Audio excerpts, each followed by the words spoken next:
So actually, I don't know what why I called. I saw the last talk. I watched it afterwards in Friday. You were speaking to Manuela, and it was also nice to see her. Yeah. I feel like we are a small family, people that were on the retreat, and Yeah. also I'm in contact with Vladimir and Christina, and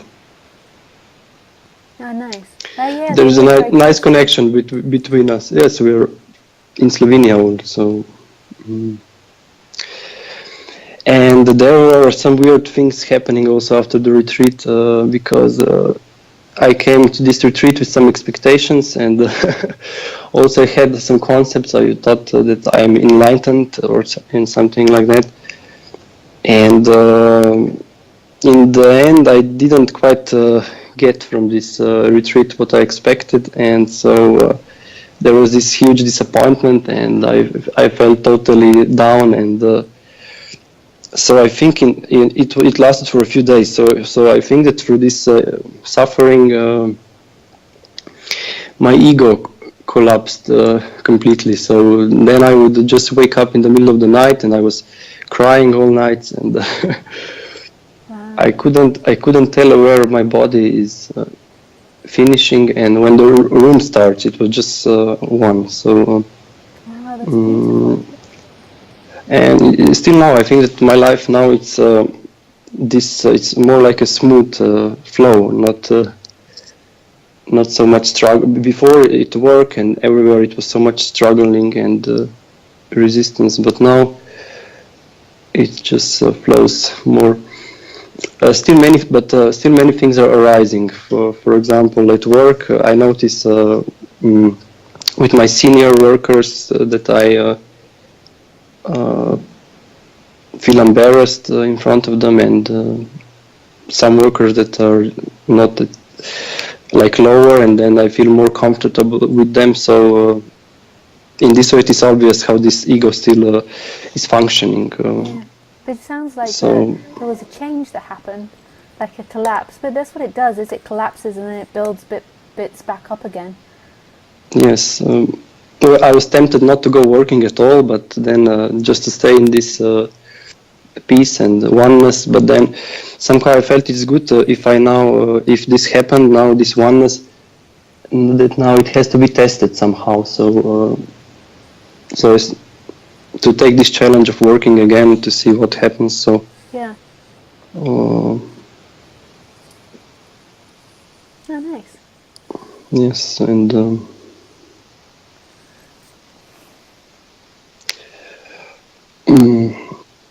but many things are still arising. So. Yeah. But That's okay. That's what it does. I don't take them so seriously. Yes, it just happens. If the fear comes, I still have those panic attacks. But before I was completely overwhelmed by them. But now, if a panic attack comes, I just allow it to happen. So Yeah. And it takes. I mean, it's so strong, the sense of separation. It's so strong. It does seem to, in the flow of things, take a period of time for that energy to really dissipate. Like there can be these big awakenings, and then it builds itself back up again. Something happens, and then it comes back in. yes.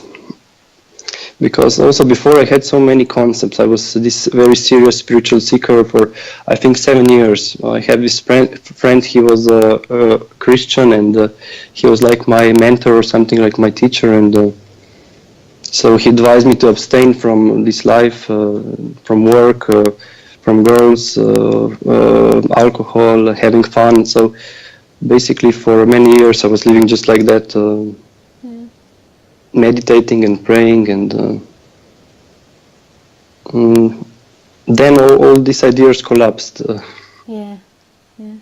That I can reach somewhere. So I've seen that it's just another trick, because maybe I didn't succeed in my career in this world, in money, and so I was trying to now succeed in this spiritual realm. But Yeah. That's what it does. in the end, I would just want to be ordinary now. I just want to be like a child. just living like my dog also, Yeah. not without now this ego between this awareness and the reality. There is this filter of the ego which always comments on even now as I speak to you, you know, am I do I sound okay, what will people think about me, and I mean even it's okay if this arises. So So what are you feeling right now? What's actually helping right now, you experience? yes, still I'm still a bit nervous about this speaking in front of you and in front of people. Where do you feel that? Well, my heart is racing a bit, and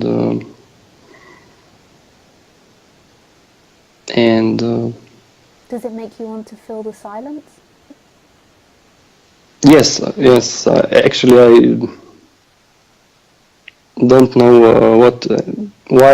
I don't know why am I speaking at all, you know, and what I'm trying to say. So, like, there's nothing to say, and I'm trying to make a story of. Well, but it's been a long time since we've seen each other, so I just wanted to explain the background of what was happening and things and. No, it sounds really beautiful what's happening, but also what you're most probably trying to do, sorry, I just had to plug my computer in, is trying to find some form of connection, because, you know, these things happen and then you kind of, the person feels really removed from other people that speak about non-duality or other people that know non-duality, so it just wants some form of connection from its other day life. Yes. But the thing is ultimately you won't even find anything there. I mean, there'll be moments of niceness when you feel connection, but it's always the amness that's the freedom, the aliveness that's the freedom. That's it. There's no more to the story than that. You can try in every way you like and go and do anything, but you'll never find it out there. The only freedom is this presence of what's actually happening. All animals, nature, everything knows this, except the human lives in believing it's in time. And time is pleasure and pain, but pleasure comes and goes just as pain comes and goes. And with the attachment to pleasure, then, and the craving to find completion in pleasure, then you're always in heaven and hell. You have a moment of pleasure and there's heaven, and then the pain comes and you believe you're in hell. Why did God forsake me? Why am I in this pain? Yes, but this is the past. Like, there was so much of this pain in the past, and now like this, there is no more suffering. And I was depressed all the time before. I didn't have any energy, and now I just feel this like this flow of life is carrying me, and there is every day, and then there is so many things that I want to do, and so for me it's a bit difficult to focus my attention on. Wow, that's beautiful. It's really it was a huge change. Yeah, that's amazing. It was just like it didn't. Yes, it was happening during the retreat, but then when I came home, it was just amazing. Wow. Yes, and I'm so happy that you called in and said that. I didn't realise that there'd been that, because I remember on retreat you were experiencing a lot of pain. Yes. But now, I mean, even if pain comes, it's okay. Then I say to the life, okay, so bring some more pain. So I can handle all the pain from this universe, and it's still okay, you know. Yeah, exactly. And also Vladimir and Christina, they helped me a lot. Even during the retreat, sometimes I spoke to them about some issues that I had, and they always. The Vladimir also has always he likes cuts from my mind like this, and it's just a concept, yes. And well, thanks for calling and telling me that. That's really beautiful. It made me very happy. Yes. Yeah. So.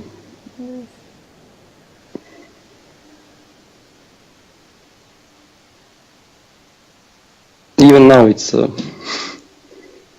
always, but before I had to remind myself, you know, I just had to, when it was flip-flopping, then when it disappeared, I was so in this terror, and I wanted it to just to arise again, and but now it's just sometimes I get myself in the flow of my mind. I think about the future, and I met some girl, so should I invite her out? And then it just suddenly remind, okay, I'm thinking, and now then I stop thinking, and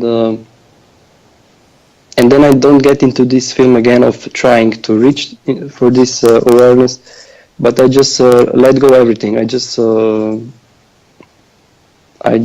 remember Muji, he also once said, it's like, it's free to one drop. It's so I completely abandon all effort, and it's just then there's just this everything.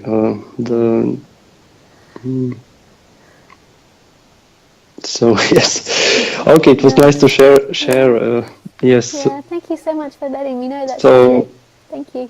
Speak to you soon. Bye bye. See you. Oh, nice.